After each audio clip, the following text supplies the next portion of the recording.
আজকে চলছে আমার নার্সারিতে মাটি ফেলার কাজ। আর আজকে কোন সাইডে কাজে গেছিলাম চলো বলি তোমাদেরকে। তো রাধে রাধে বন্ধুরা, চলে এসেছে একটা নতুন ব্লগ ভিডিও নিয়ে। তো এখন আমি রেডি হয়ে গেছি কাজে যাওয়ার জন্য। আর বাড়ির বাইরে এসে এই যে রাস্তাটা দেখতে পাচ্ছ, এটা আমার নার্সারির ভেতরে যাওয়ার রাস্তা। তো আজকে আমার নার্সারির ভেতরে মাটি ফেলার কাজ চলছে। আর ভেতর দিক থেকে দেখো আমার পুরো নার্সারিটা বাউন্ডারি ওয়াল দিয়ে ঘেরা হয়ে গেছে। আর নার্সারির ভেতরে একটা চৌবাচ্চা বানিয়েছি আমি পদ্ম ফুল গাছের জন্য। তো আজকের মধ্যে পুরো নার্সারিটা মাটি ফেলে ভরে দেবো আমি। আর মাত্র 3 দিন পর থেকে তোমরা এখানে এসে সব ফুল ফলের গাছ পেয়ে যাবে। আর নার্সারির ভেতর থেকে দেখো আমার বাড়ির ছাদ দেখা যাচ্ছে, যেখানে গ্রিন কালার সিট লাগিয়ে দিয়েছি, কারণ এই গরমের মধ্যে গাছগুলোকে রোদের হাত থেকে বাঁচাতে হবে। অলরেডি নার্সারির মধ্যে আমি একটা চ্যাংময় গাছ লাগিয়ে দিয়েছি আমের। আর এখানে একটা লাল কলা গাছ লাগা আছে, এটাও লাগাবো এই নার্সারির মধ্যে। তারপর আমি হেলমেট নিয়ে চলে এলাম আর বাইক নিয়ে বেরিয়ে গেলাম কাজে যাওয়ার জন্য। তো আজকে আমি কাজে যাচ্ছি বংশবাটি ব্রিজ সাইডে আমাদের। তো কি কাজ করতে যাচ্ছি পুরো ভিডিওটা দেখো, তোমরা বুঝতে পারবে। ফাইনালি আমি চলে এলাম বংশবাটি ব্রিজ সাইডে আর বাইকটা একটা গাছের নিচে লাগিয়ে দিলাম। তারপর আমি এখন এই বাসে ব্রিজের উপর দিয়ে যাবো ওই পার। আর এই যে কলমটা দেখছো, এই কলমটাতে আমি এর আগের বার পয়েন্ট দিয়ে গেছি, তো সেটা এখন কংক্রিট হয়ে গেছে। তো আজকে আমি এই কলমটাতে পয়েন্ট দিতে এসেছি। তো এখন আমি বাসে ব্রিজের উপর দিয়ে যাচ্ছি। তো মোবাইল নিয়ে ভিডিও করতে ভয় লাগছে, কারণ মোবাইলটা হাত থেকে পড়ে গেলে জলে। তারপর আমি সার্ভে মেশিনটা লাগিয়ে নিলাম আমার। আর মেশিনটাকে এখন লেভেল করে মেশিনটা সেট করে নিচ্ছি। আর ওইদিকে শীতল মামা উঠে গেছে কলমটার উপরে পয়েন্ট নেওয়ার জন্য।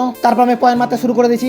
আর ওখানে ওরা পিজাম ধরে আছে। তো তোমরা কে কে সার্ভে মেশিন দিয়ে এরকম ভাবে কাজ করতে দেখেছো সামনে থেকে অবশ্যই কমেন্ট করে জানাবে। তো এই গরমের মধ্যে এইভাবে কাজ করে পুরো অবস্থা খারাপ হয়ে গেছে আমার, তোমরাকে বলে বোঝাতে পারবো না। তারপর এই নদীর মধ্যে এখন ছেলেপেলেরা সব স্নান করতে শুরু করে দিয়েছে। আর এই হচ্ছে আমার সার্ভে মেশিন, এইটাতেই পয়েন্ট মারছি এখন। তো দেখো এই গরমের মধ্যে কি অবস্থা হয়েছে আমার, হাত টাট পুরো ঘেমে গেছে। তাও কাজ তো কাজ করতেই হবে আমাকে। তো আমাদের কাজ শেষ হয়ে গেছে, এদিকে শীতল মামা মেশিনটা নিয়ে যাচ্ছে আর পেছনে আমি স্ট্যান্ডটা নিয়ে আসছি। আর এই যে ব্রিজটা দেখতে পাচ্ছ, এর চারো সাইডে পুরো জমি। তো আজকের মতো কাজ এখানে হলো। তো আজকে ভিডিও আমি এখানে শেষ করছি। ভিডিও ভালো লাগলে লাইক কমেন্ট শেয়ার করতে, দেখা হবে একটা অন্য ব্লগে। টাটা।